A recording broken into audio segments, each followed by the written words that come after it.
the most common mistake people make is that they're selling the airplane, the vehicle that gets the person from A to Z rather than selling the island of Z. So an example here is, Jess, you want to go to Greece? And you're like, yeah, cool. I'm like, awesome. It's going to be amazing. We're going to pack bags. We're going to go to the airport. We're going to sit in the gate. We're going to sit on a flight for 7 hours. We're going to get there. We're going to get a cab, blah, blah, blah, right? That's the vehicle. That's the airplane. What you want to be doing is, Jess, you want to go to Greece with me? We're going to hang out at Scorpios and crash, plates on the table and dance all night in the sunset. And they're going to have incredible electronic music with sexy people. And we'll have cocktails and mocktails. And it's like, yeah, that's what I want.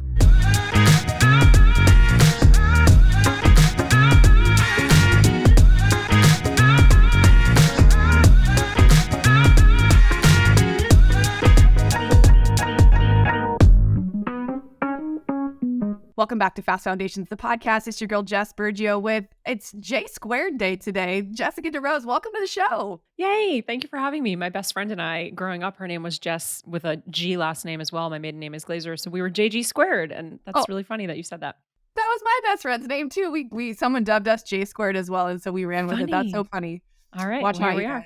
This episode's going to be fire because you get two Jessicas in one container and it's oh my God. So many things that we could dive into around who you are, what you do, your expertise. But I want to just read a bit of your bio because I feel like doing an intro with you present just really gives you all the street cred that you deserve because you have done so much in the time that, I've known you, but over the lifespan of your adult career and all the things.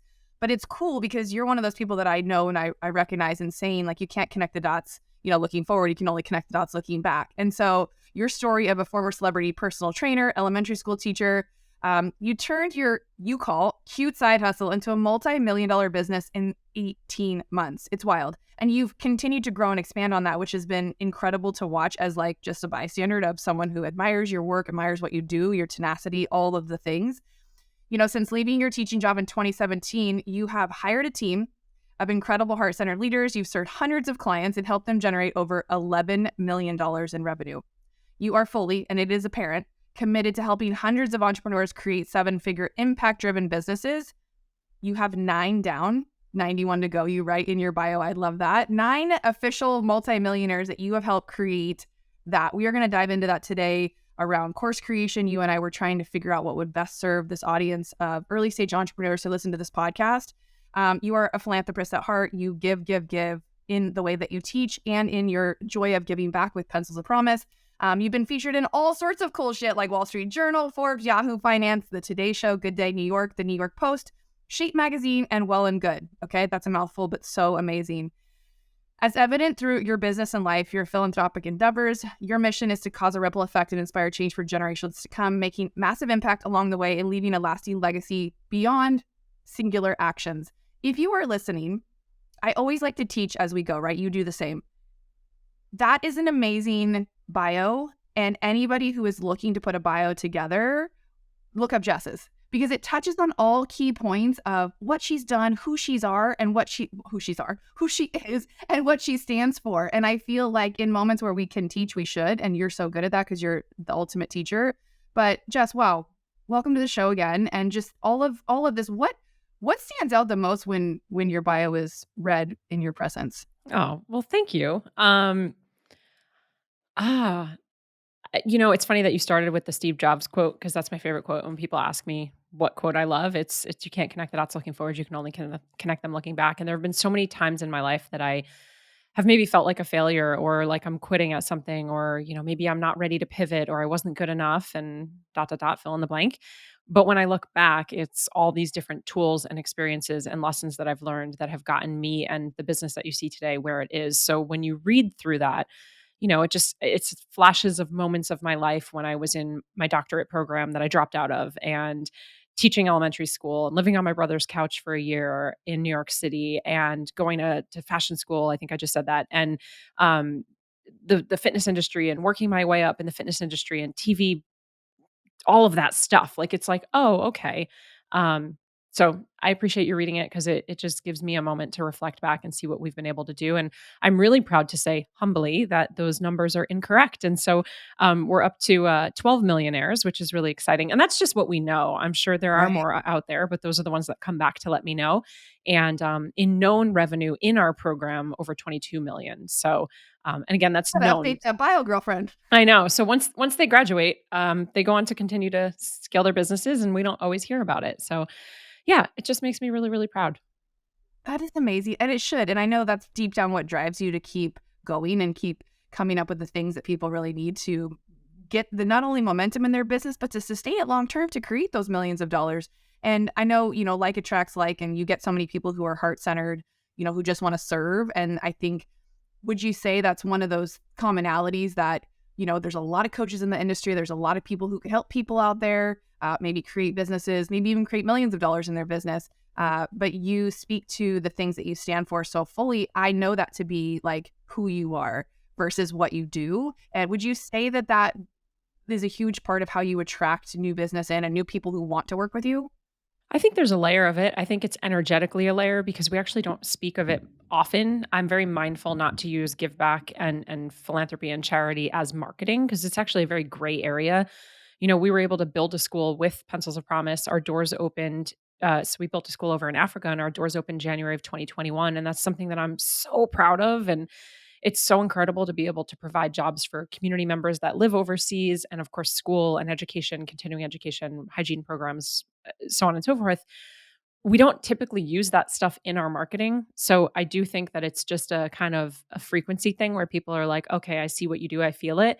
We don't force anyone to do anything in their businesses, but we do very outwardly deeply encourage all of our clients to do some sort of a give back approach in their businesses as well. So we can continue that ripple effect. So I think once you're sort of in our world, you start to see some of those things. But I would say just energetically, I think like attracts like you said. So I'm nearing 40 and the majority of our clients are also probably 35 to 55 years old. We work with an older, and I say older in the context of the coaching industry. So we work with an older population, lots of parents, people on their second, third iterations and pivots in their lives and jobs, and lots of professionals, lots of, accountants and lawyers and stuff like that who maybe want to bring their education online. So I do think like attracts like in that way. And we've just been very blessed to work with really, really incredible people. And, I share this story all the time. We don't have to get into it today, but the way that I finally was introduced to Pencils of Promise was actually through Jim Carter.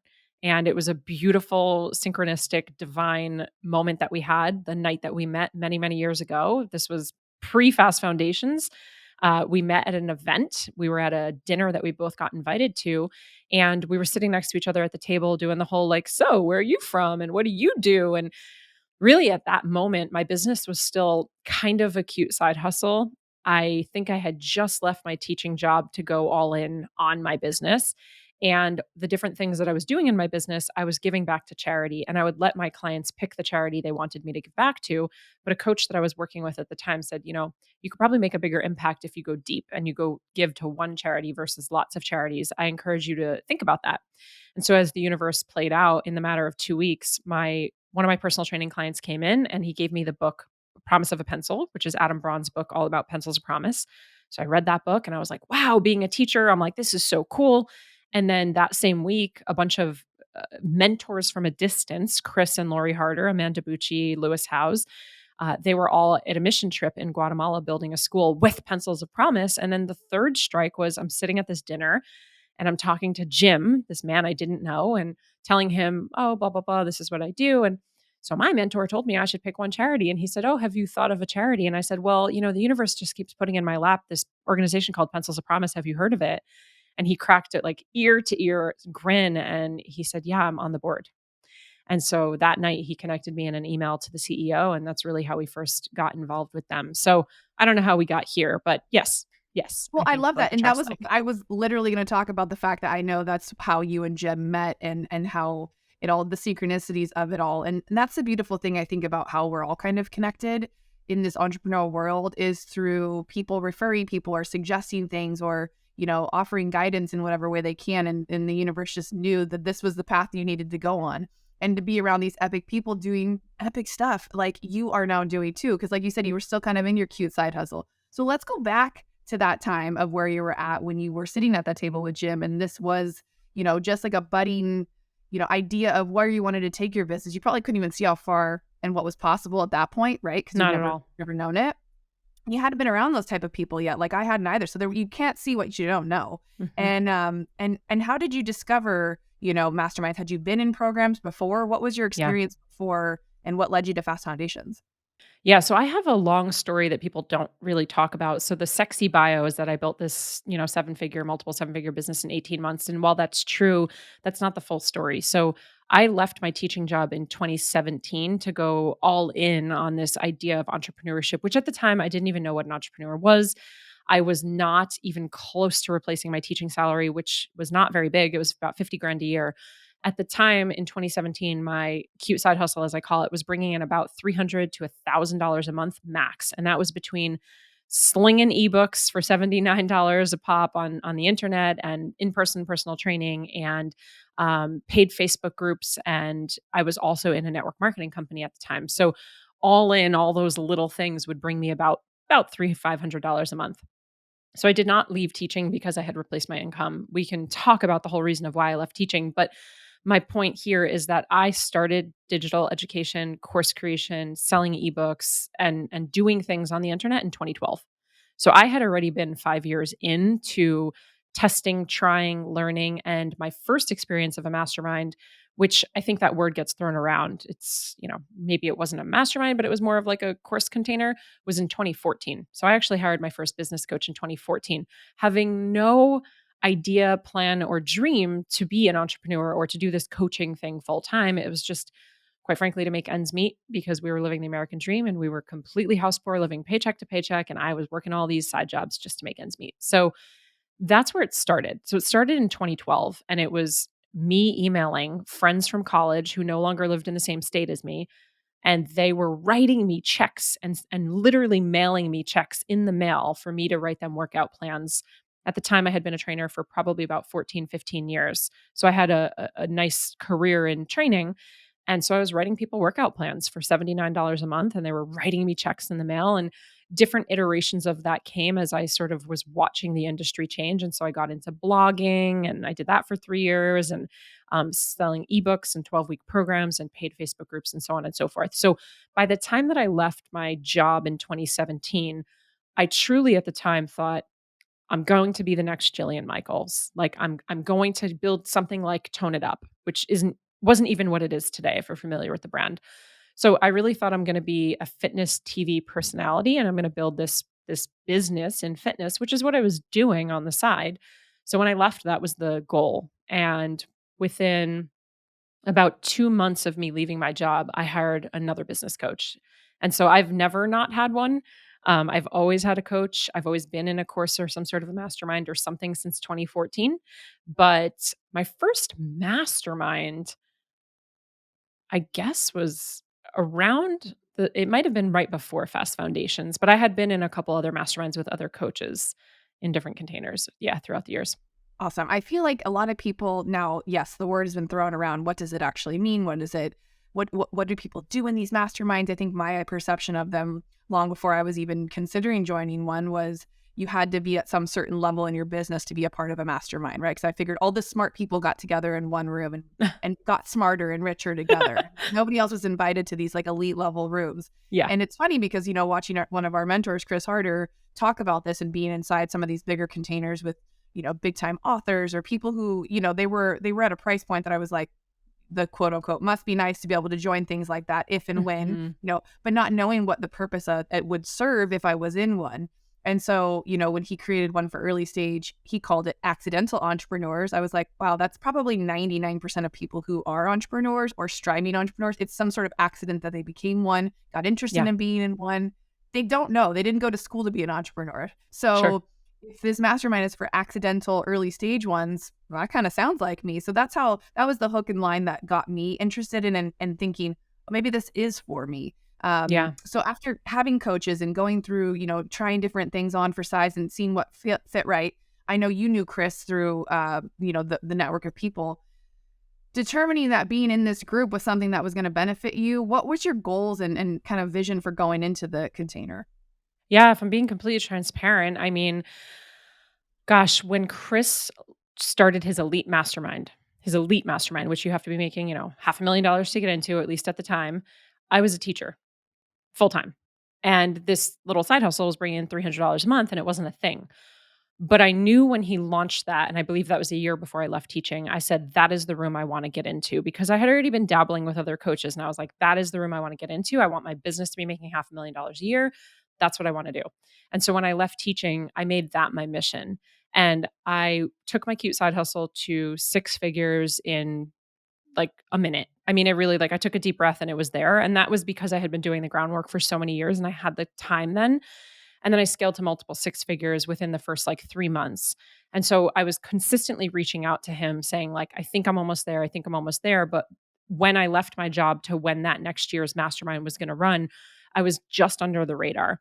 And so I think that first, couple months of me being in the business, I was just under the 500K mark, devastated, but also really proud. And so it was his idea. And he was like, you know what? I'm going to open up an early stage entrepreneurs. I think you're going to be further ahead than a lot of people, but I think I was squeaking in at about 400 in revenue that year.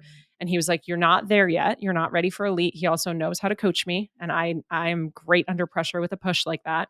So he would dangle the carrot. And he's done this for me many, many times. And he's like, I'm not going to let you into the elite right now. So why don't you join Fast Foundations in the interim, get your business over 5 and, let's see how that goes. And at that point we scaled from I think it was like 460 to like 1.2 million and in that next year. So Wow. Fast Foundations for me, if I'm being completely honest, was a stepping stone for my eye was on the prize of how am I getting in the elite and whatever Chris says I need to do, I'm going to do. So if he says join the Fast Foundations right now, that's what I'm going to do. And I'm going to squeeze the juice for what it's worth. And I'm going to build incredible friendships and I'm going to network and I'm going to get supported and I'm going to get vulnerable and I'm going to put my ego aside. As Chris says, ego is your biggest overhead. And I'm going to admittedly ask for help, even when I feel like I should know the answer.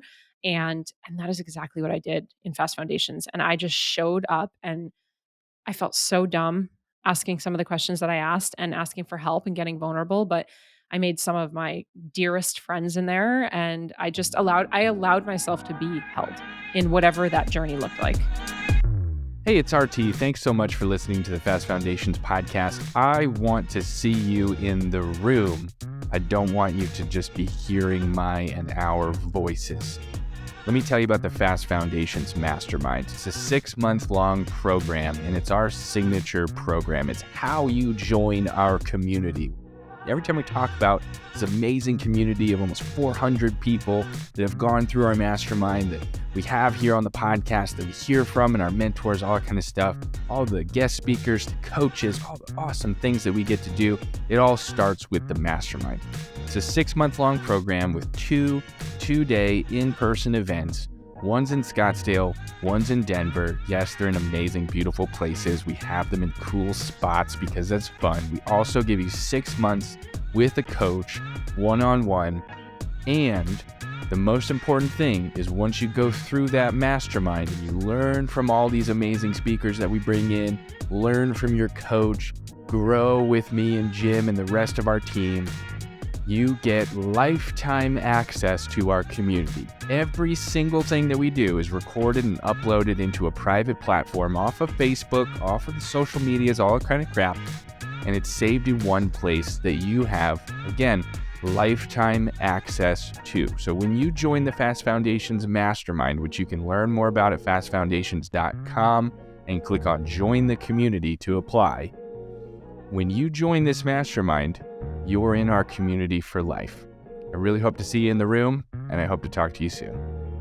That's amazing. I mean, that's the common denominator with everybody who's been, interviewed on this show and then has gone through the program that I know on the side that I've coached, and is they came away with such deep friendships that has helped not only their business, but their life moving forward and kind of just expanding who they are. And I mean, I think that alone is like the biggest takeaway that you could hope to get when you join something like this. The commonality that we're all in the same struggle of figuring out what we are trying to do next or what's the next best right step for us to take. Okay, so let's give the listeners some tangible shit because you are good at like transformation, helping people get super clear on their next steps, you're always very much like, I'm going to break this down so you can understand it rather than overwhelm you with this list of like crazy to-dos. And I love that about the way you teach. So I know a lot of people join the mastermind or maybe running a side hustle like you were and thinking of ways to put content out there. How can I make money? What's a way to bring in revenue to do what you did, to go from, a cute side hustle of $500-600 a month to $450,000 a year, let's just say to start. Is course creation something that you strongly suggest for people when they're trying to get content out there or to teach people or to be known for something?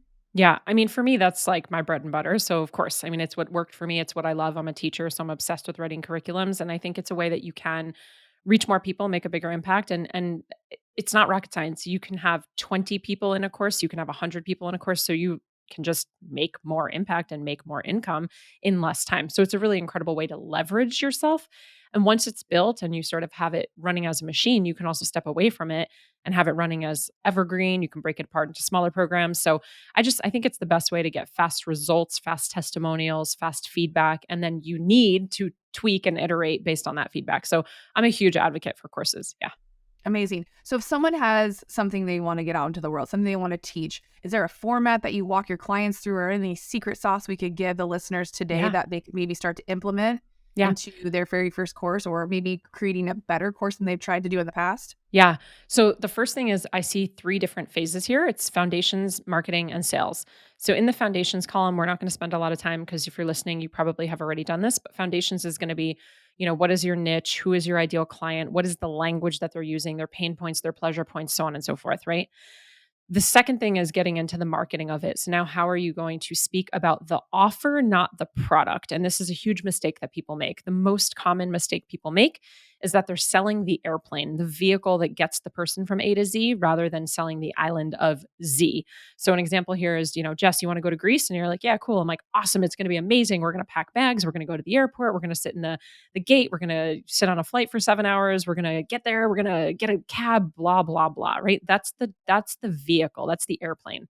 What you want to be doing is, Jess, you want to go to Greece with me? We're going to hang out at Scorpios and crash, plates on the table and dance all night in the sunset. And they're going to have incredible electronic music with sexy people. And we'll have cocktails and mocktails. And it's like, yeah, that's what I want. That's the island, right? That's Z.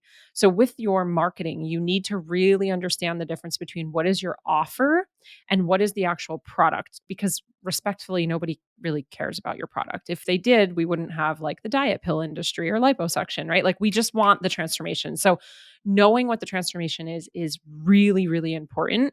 You cannot, you should not create a course without knowing the transformation first and foremost. From there, I'm going to teach you in a moment how to actually create the course, but the third part would then be going into the sale of it. So now it's what's the content you're putting out? What's your launch vehicle? People think that they need to have a big audience to launch something, and it's actually the opposite. Your launch is what builds your list. So if you're hosting a masterclass, if you're putting out a challenge or a webinar, you have a free opt-in, you're talking about something exciting, you're doing an info session, offering sales calls, that is the thing that builds your list, whether your list is borrowed on social media or owned via email. So you do not need a list to launch something. You need to launch something to build your list. And in that process of sales comes down to obviously pricing and different pay structures, contracts, legal, onboarding, offboarding, et cetera, all of that. So if we come back to the center, we're good there. We have the 3 phases, right? So it's the foundations, the marketing, and the sales of it all. When we come back to the center column of marketing, before you create it, you have to sell it. This is the number one most common mistake I see entrepreneurs make.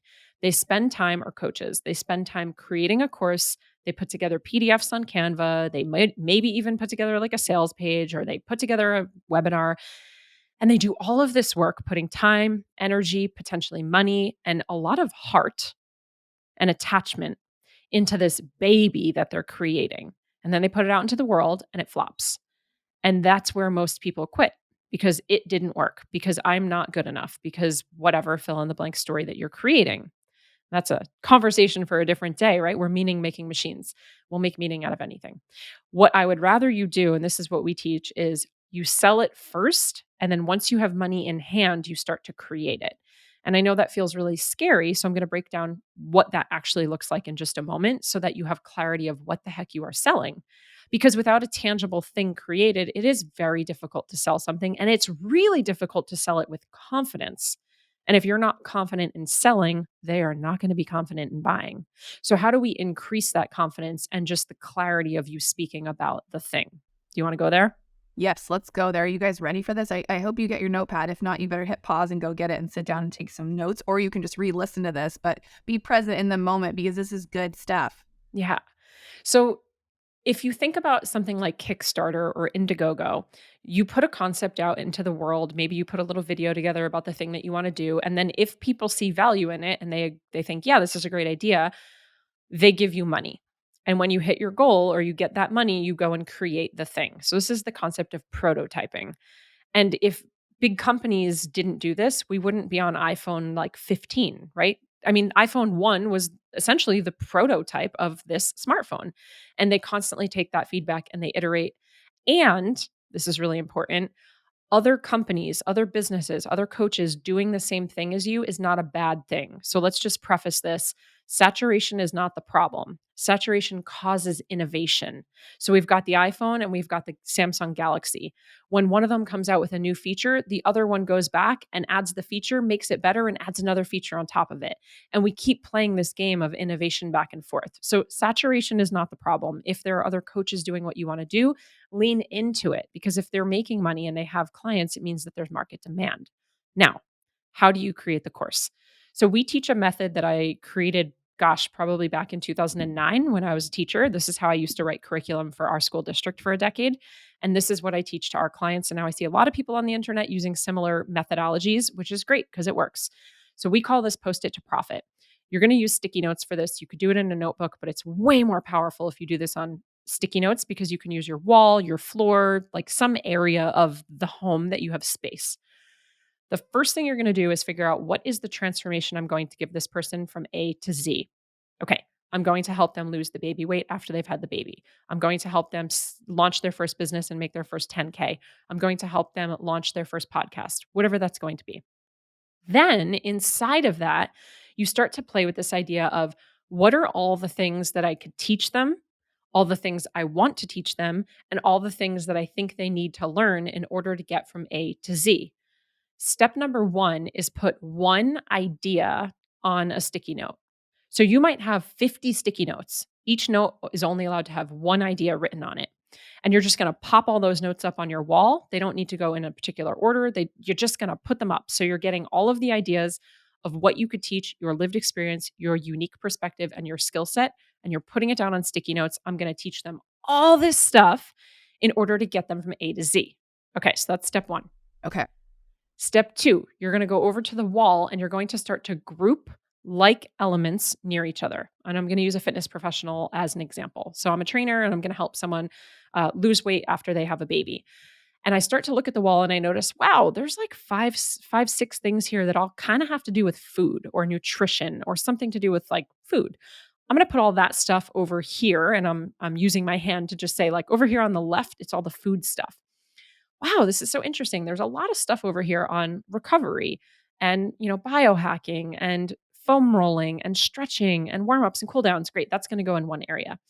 There's a lot of stuff here in mindset. That's going to go in one area. I've got some stuff over here about like time management and scheduling and productivity and routine and habit. That's going to go in an area. Then I've got these weird floaters like journaling and meditating. Maybe I'll put those in an area and call that self-care. So now what you're doing is you're separating out your ideas into core pillars or kind of different buckets in this course or program. Now, before we move to step three, understand that nothing is written in stone. Anything can be deleted, added, moved, edited. We're just getting it out and getting it ready. Got it. Step three is going to be now you're putting them in a particular order. So starting from left to right, you're going to put them in order of, I think it would be really great for them to learn this type of stuff first. A lot of times that's mindset stuff. It's the time scheduling, the mindset, the self-care, the productivity, no matter what your topic is, to be frank, like that's usually where we're starting. From there, I want them to move into some of the education around movement, and from there, then into nutrition, and from there into, higher level training or whatever. So now what you're doing is you're creating columns of all the different topics in order that you would want to teach them in order to go through their transformation. Step, I don't know, 4 or 5, I don't know what we're on right now, is going to go in and you're going to start editing. So, do I really need to talk about all this stuff? Did I put some in here just because my ego wants me to feel like I'm giving enough value, right? Which is usually the problem, by the way. We usually That's give fair. too much. Yeah. So, do I want to feel valuable? Do I want to look like I'm giving enough? Is this really relevant? Is this actually like a level 2 course? Is this the next thing that they need? Oh, I'm actually missing something really important here. I'm missing what they need before they can start this. Let me go in and add that. Can I put these two things in one video, one module? Right? So you're just going to go in, you're going to edit, you're going to delete things, you're going to add things, you're going to edit, and you're literally doing this on post-it notes.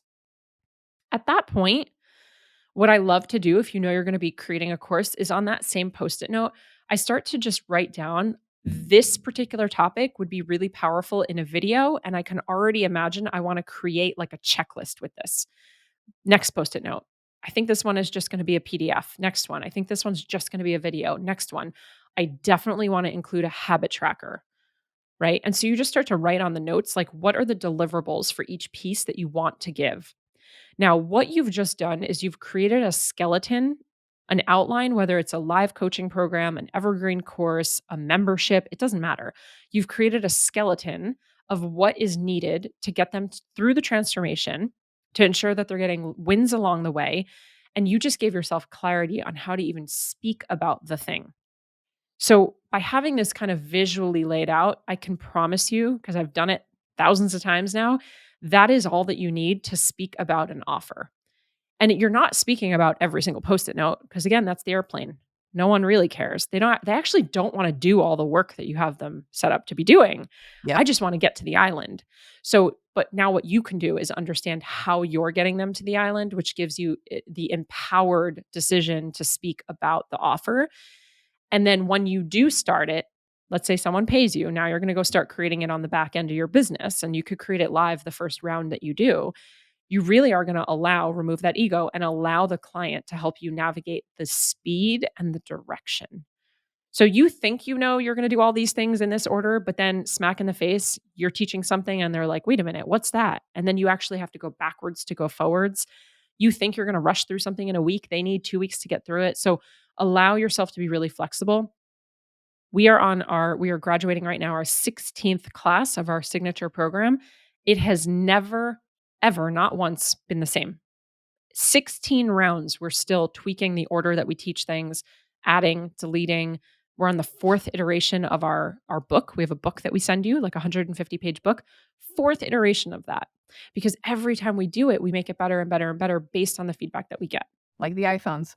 Yeah. Exactly.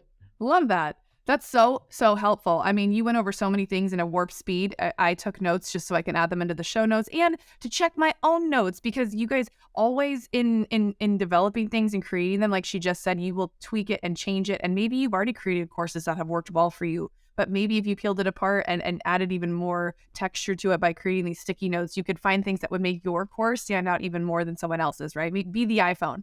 Be the iPhone. Yeah. Be the iPhone in the course creating world. And I also love that you touched on, saturation is one of the things that is proof that the market is hot for something. Yeah. And to not feel overwhelmed, which is sometimes what social media can do to people, is, oh, there's already so many people doing said thing. Put whatever you want in there, right? You have an idea that maybe you could do it differently or better. But I think something that I know to be true also that I witnessed, and I'm sure you would agree, is it doesn't always have to be quote unquote different or better. It can just be in your tone, your language, your flavor, your secret sauce.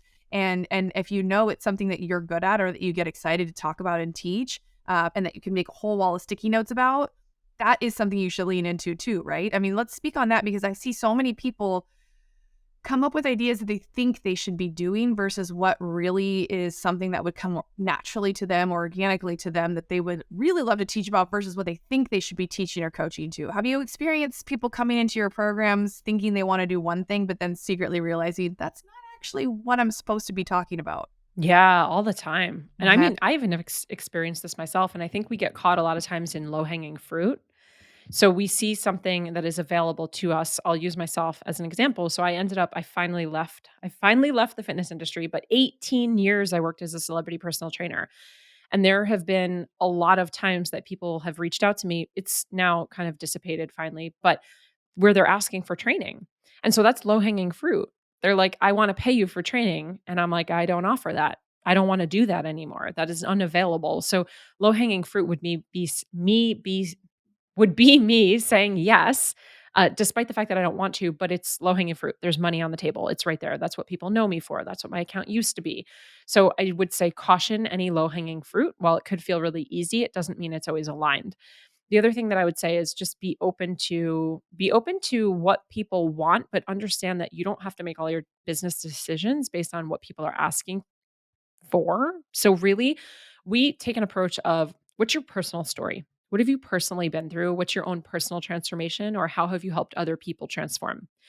From there, what is the actual problem that you solve? And with that, what do people come to you for? So when you go to like a family party, your Aunt Sally comes over and she's like, by the way, Jess, I wanted to ask you about what dot dot dot. A really easy thing that you could do is use social media for market research. You could pop a questions box up and just say, when you think of me, when you think of my brand, what are 3 words that come to mind? What do you think of? How do you think I can help you? And just ask your audience and see what they come back with. And then from there, what is profitable in the marketplace? And that again is like proof of demand. So we used to live in New York City. There's a coffee shop on every street corner. That doesn't mean don't create coffee shops. That actually means people love coffee. And to your point before of, well, why would someone go to one coffee shop over another? Why is someone going to come choose to work with me over another business coach who's pretty much teaching the exact same thing? Well, the same reason with the coffee shop. It's got really good Wi-Fi. It's geographically on my walk home, right? I don't have to cross the street. I love their vibe inside. I love their give back. I love their product, the quality. It's organic. They make me feel good. They know my name. The barista knows my order. The lighting is really great. They allow me to do co-working. It's the same thing with your business and social media. So all the way back to one of your first questions about like attracts like, why would someone come choose to work with me over another business coach who really is teaching kind of the same thing? Well, let's see. I retired my husband, and maybe that's something that they want to do. That's aspirational. We lived on the road in an RV for 14 months and traveled through 27 different states. A lot of people started following me because of that. They were like, wow, you're a digital nomad. You're actually doing it. Like, I want to see what that looks like. We have real estate. We have multiple properties. We live a bi-coastal life. These are all reasons that people would maybe want to work with me, or just the sheer fact that I have feathers in my hair, right? Like I dye my hair red. I went to the University of Rhode Island. The things that make you human and make you you are what, like, that is your secret sauce. And at the end of the day, I say it all the time and people get annoyed, but with all due respect, the information is available anywhere. And if people just needed information, then we'd all be going to the encyclopedia. And I don't know the last time that I did that. Everything that you need is Googleable. Everything that you need is in your current situation or one introduction away. And so the only reason that people are going to choose you over someone else, because people do buy from people, is of who you are. That's it. The way that you teach is proprietary.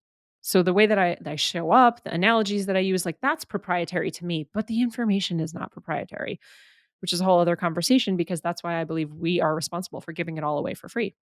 I really do think that. It's not mine to hoard. That is a big thing to say, because back in the day, in my early years of being a hairdresser, that was, you hoarded it all. You didn't share any of it. And you're right, now the information is at our fingertips. And if you're not willing to do the work to find the things, to ask the questions, I think once you have the questions with all of the information, it's like putting the pieces together and then having that container of support for all the extra things you could be adding. That's why your cohorts work so well, because when people stay in community and they pay to have, the action behind it and the steps, they can put the steps together, but are you going to do the things? It's like that, you always say you paid and you pay attention. If you pay attention. Yeah. And it's in that I feel like the magic starts to happen, because not only do people start to do the things, they see others around them, how Chris pushes you to get into the next group or to level up or to be around people who are creating like you. It keeps you in that momentum, and it keeps you wanting to show up, because you don't want to be the only one in the group not showing up. You're not going to be the weak link. It's like why sports teams work well together, They push each other, and why there's always a coach in every group. Coaches need coaches. Leaders need to be led as well. Yeah. And you touched on that about always having a container you're in or a coach that you're working with. Yeah. Uh, I feel like a lot of people, it could be ego. I think a lot of it is ego, but then a lot of people come from a scarcity mindset of, I wouldn't even know how much is too much. How can you budget for something like that? Like where can I see what's like rational or Yeah. what's, where am I at in needing that level of support? How does one person say they've fallen into this podcast and they're like, oh my gosh, this sounds amazing. Jess is such a great teacher. How do I decide who I need? Do I just because I like the feathers in her hair, I hire her as my coach? Or how do you vet somebody? Yeah. How do you help people find the right people for what they need? Yeah, that's such a good question. I think it's different for everybody. We have a podcast, and I actually just recently recorded an episode about the questions that Mike and I, my husband, that we will ask ourselves before investing. So I'll just share kind of what we do. But for us, it's number one, has this person or people or room, right? Have they actually done the things that we want to do? Have they built it? Have they created it? Have they sold it? Have they done the things that we want to do? If they haven't personally done it, have they been able to help other people do the thing that we want to do? So I think especially in the world of social media and with masterminds, it's easy to get caught up in like the people or the energy or the experience, but if you're looking to build an online course and you like love this person who has a bakery in the middle of Kansas and that's what they're teaching is baked goods in Kansas, it's like is that the right fit just because you like that person? Probably not. So has this person built what we want to do that makes sense for our business model and structure, or have they been able to help someone else do it repeatedly, not once, but repeatedly? So that's the first question. And then in no order, because I don't remember them necessarily in order, we'll ask ourselves questions like, who else is going to be in the room? Especially with a mastermind. The idea of a mastermind is a meeting of the minds coming together. T. Harv Eker, no, not T. Harv Eker. I, my brain just shut down for a second on where it came from, but 1935, masterminds were created in Think and Grow Rich, and that was the first concept of a mastermind. And it was three people, and it was like-minded goals, and they worked together. A true mastermind is not you meeting your guru. And I say this all the time. I'm not a guru. I don't want to be a guru. Don't put me on a pedestal. I'm just like you. Same thing with our team. Our team is involved with our mastermind. We're not the be all end all. We've just done what we've done. So a mastermind is everybody is expected to give as much as they receive. So when we host mastermind coaching calls, I turn it over to the members in our mastermind first to answer the questions before I give my 2 cents. This is not a coaching call with Jess. This is a mastermind together. I really do believe that you can't read a prescription bottle from the inside. You get that visual? Like sit with that for a second. You can't read a prescription bottle from the inside. You could try, but it's hard to tell, like, is the 3 a 8? Is it backwards, upside down? I don't know. Which way am I going? Left, right, up, down. Being in a mastermind gives you the ability, having a coach or a mentor gives you the ability to have someone on the outside of the bottle helping point out this is that and this is not that.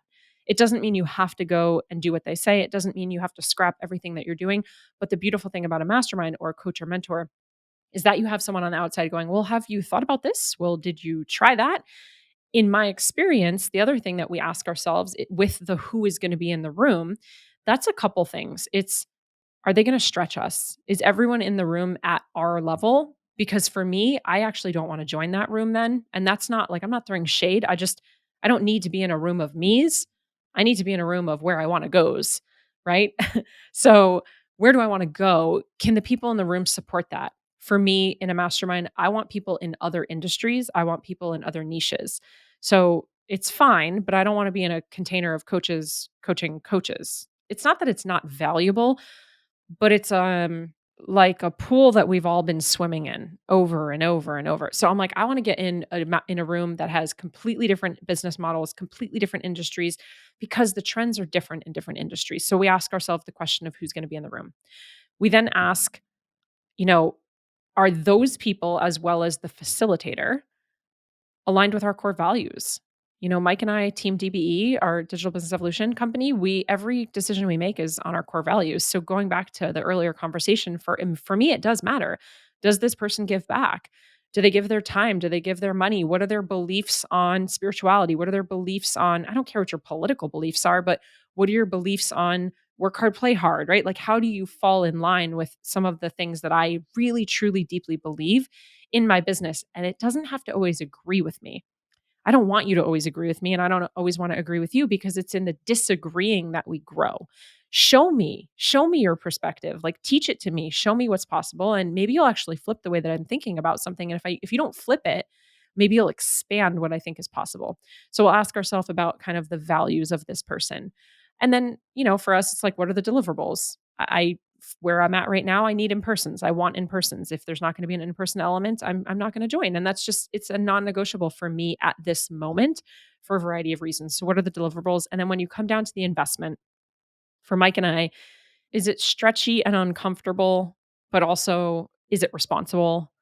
I do not take out like a loan or a credit card to join one of my programs or masterminds. Do not put your house up in a new mortgage. Like, I don't even want that energy in the room. I don't want you to have that type of pressure, because now you're creating from lack and scarcity instead of abundance and growth. So for us, it's like, is it stretchy, but also does it make sense? And this is something that a lot of people will disagree with. You do not need to keep up leveling your financial investment. Like, this story that we have in the coaching industry, that you invest 4K in your first program, and then 7K in your next, and then 10K in a mini mind, and then 20K in a mastermind, and then 50K in another mastermind. You do not need to do that in order to grow. That is absolutely ridiculous. We've been in the same mastermind for 3 years, and the price is the same, and it just is what it is. And it is a elite high level mastermind, and it's not 100 grand. Like, it doesn't need to be a ridiculous number. So those are just some of the kind of questions that we ask ourselves. But I think it should be a little bit stretchy.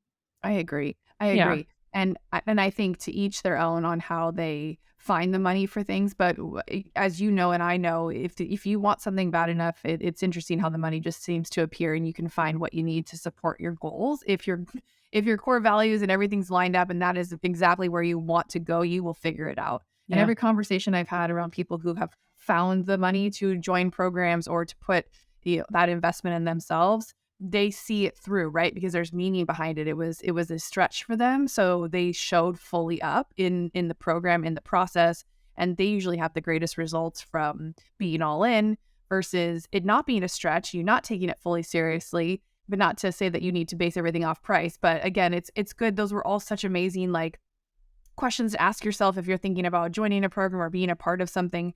I know inside Fast Foundations, they keep it as, easy to digest of a price point, but also a little bit of a stretch for people who are early stage entrepreneurs who are looking to get into these types of rooms and mastermind with people who are at that early stage accidental level, to have conversations where you don't feel dumb, where you can bring your level of expertise in whatever field you've currently been rolling in. Yeah. I felt that same way when I joined as a hairdresser. I mean, I had 20 years of experience in my industry that I couldn't quite see the value I brought. But once I started having conversations with people in other industries, I was like, wow, I do have You know value a to lot. bring. And that Yeah. shined the light and the know-how of what I did know, and pushed me into what I'm doing now. So, so many great takeaways. I hope you guys are just feverishly taking notes. You could always put this on slow. I love that Jess and I just kind of, so you can get a lot of information in a short. I hope you're walking or in the shower or driving or doing something where you're in a flow state that you can just absorb this information, take what you need, and use it to your advantage. If you know someone who's also curious about masterminds or programs or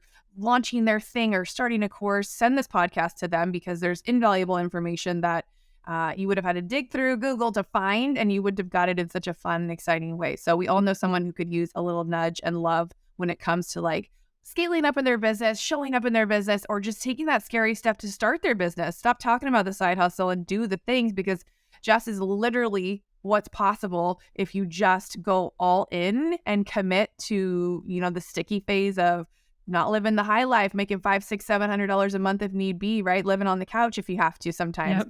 It's not all glamorous and shiny, like you said. It's not just this glittery, sexy bio. It's the work, and you show up and you do it day in and day out, and you've reaped the benefits financial wise, but also in that service base, like your heart centered is overflowing. I can see it's in the way you teach, and therefore your business thrives. You've also created these multi-level, millionaires who are then thriving and probably helping other people do the same thing, right? So we're just spreading the good stuff. Do you have any final words or takeaways or, one-liners you want to drop on the peeps listening today?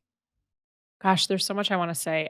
For me, being on this podcast right now with you, but like the Fast Foundations podcast, it's a full circle moment, not of the journey that I've had, but of what's possible. Because years ago, I guess it was 2018 when I was in Fast Foundations, Jim and RT and a few of our other friends were having this crazy, stupid idea time conversation, as we call it, at one of the tables. And we were talking about how wouldn't it be cool if we got together, one of us hosted an event and we got together and we had each other speak on the stage because, if you build it, they will come. And so as early stage entrepreneurs, sometimes it's like, man, how do we get on those stages? Like, how do we get invited to all these podcasts?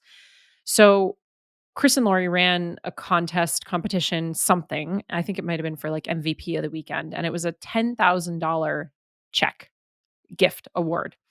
And our girlfriend Jackie won that award. And I think she actually tied with Jim. And so they split the cash, I think. Maybe not. But I just remember them standing at the front of the room with this giant check.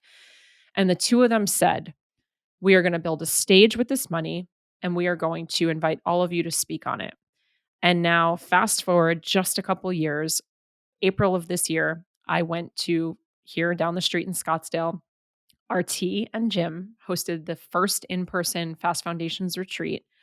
And on that stage that they built was pretty much a lot and all of our Fast Foundation friends, whether they were coaches in the room helping Fast Foundations clients or they were speakers on the stage. And it was just such a reflection of that slow, delayed gratification, consistency, an unwavering belief and trust that it will just fall into place. And you don't have to know when or how, and it might not look exactly how you thought. I am sure that they did not think back in whatever, 2018, 2019, whatever it was, they didn't think that their stage that they were going to be built was going to be Fast Foundations. Like, that's crazy. But here we are today. And so if you're listening to the podcast right now, I would just encourage you to find inside yourself, if it's the word surrender, maybe it's faith, maybe it's trust, but that ability to like let go of how and when and where and why. Because y'all, I am not a fitness professional. I am not Jillian Michaels, and I do not have a Tone It Up brand. I am a business coach and consultant, and I can't connect the dots looking forward. I can only connect them looking back. So whatever you're learning today and going through today is just a mere stepping stone. It is a small part of your journey. It is a tool in your toolbox. And if you just allow the ride, the destination is in the doing. I love that. The destination is in the doing, and the doing becomes so much more enjoyable and fun because you don't have to know, like she said, how you're going to get there or when you'll get there. But one time you'll step off the stage. I was standing right there when you stepped off that stage, and it was like, you kind of looked like around like, how did I get here? Like, what had happened? It was like a blink of an eye, and then a couple years had passed. And I feel the same way with, being able to podcast for the guys now, and So having cool. stepped into coaching myself after joining the mastermind and not really knowing, what value I could bring. But, Chris, seeing that was one of the things that I was good at, was accountability and support. And I was like, yes, I am. I don't know all the things, but those two things I am good at. And for someone to see that in you and push you into a space where you would have never let yourself step that soon, gets you into places you'd never know, you wanted to be in, for that matter. So you have created some epic stuff. And I know so many people that have gone through the program are in similar situations, and just so happy to have been a part of this. And I feel like we give a lot of, feedback around the mastermind, but I know anybody listening, it's also to, inspire you to take action and to do something a little stretchy and scary, like she said, and then to trust and lean into that knowingness that whatever you want, and whatever type of life and friendships you want, and you can find them if you go looking for them. We will always find things to support the things we want to find for, right? It's always there. You find proof of whatever you want to find. Yeah. And we're proof that it does exist. So Thank you so much for your time today on the show. I love chatting with you. You always make me think of things, give me new perspective, and just remind me to do the things that need to get done. You guys, I loved this course layout. If you have any course on your heart that you want to bring to fruition, you can always lean in and reach out to Jess. I know she has amazing programs. Can you talk to us about some of the stuff that you do have to offer? People are listening. I know you cover a lot of bases, but I just want to make sure that they can get a hold of you, find you on social, and connect. Yeah. Oh my gosh. Well, I hang out most on Instagram. I do think Instagram is still the GOAT. So come say hi to me on Instagram. My handle is I am Jessica DeRose. It is really me. I'm the one talking to everybody. I love voice memoing. So come say hi on Instagram. You can also text me the word Fast Foundation so I know where you came from. So 973 973-358-7836. 973-358-7836. Again, that is me. But we have a couple different things going on. So if you're similarly in early stages of creating your course or group coaching program, we've got our signature program Empower, which is coming up on our 17th round right now. We've got a whole staff of 10 coaches in there, and it's a pretty incredible, well-oiled machine. We launch that twice a year. So you can let us know if you're interested in that. But I'd love to gift the audience members just some simple journal prompts that I think will really help with gaining clarity on the direction that they're taking, what is possible, and sort of like you were saying, having other people see what's possible before you do. So we have these really quick and simple 10 journal prompts. They're at jessglazer.com/10 journal prompts. And I can give you the links. You can put it into the show notes. But just some really easy ones there. It'll even help with, is your idea good enough? What about the saturation, the niche, the ideal client? It walks you through all of that, as well as some mindset stuff and course stuff. And so just a fun little 10 prompts.